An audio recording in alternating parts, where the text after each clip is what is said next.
আগের মিনি ব্লগে তোমরা দেখেছো আমি মামাআর্থ নাইকা থেকে অনেক কিছু প্রোডাক্ট কিনেছি, তার মধ্যে এই বড় বক্সটা এখনো পর্যন্ত ওপেন করা হয়নি। চলো এটা ওপেন করা যাক আর দেখা যাক এর মধ্যে কি রয়েছে। প্রথমেই রয়েছে বাথ অ্যান্ড বডি ওয়ার্কসের এই Japanese cherry blossom shower gel, তারপর নাইকা ওয়ান্ডারলাস্টের একটা শাওয়ার জেল, আর এই যে নাইকার একটা ফেস প্রাইমার রয়েছে, তার সাথে রয়েছে নাইকার কিছু নেল পলিশ, আর আগেই দেখেছো তোমরা এই লিপস্টিক আর পারফিউমটা।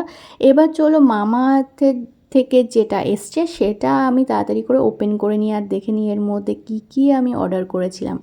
মামাআর্থের এর মধ্যে রয়েছে এই মামাআর্থের এটা একটা নতুন শ্যাম্পু, এর মেন ইনগ্রিডিয়েন্ট রয়েছে হিবিস্কাস, তারপরে রয়েছে মামাআর্থের এই রাইস ওয়াটার, এটা তোমরা ইলুমিনেটর হিসেবে ইউজ করতে পারো। তাছাড়া রয়েছে মামাআর্থের দুটো পারফিউম, যেটা ভীষণ সুন্দর পারফিউমটা, গন্ধটা এত সুন্দর, জাস্ট মুডটাই ভালো হয়ে যায়। দেখা হচ্ছে আবার নেক্সট মিনি ব্লগে, টাটা।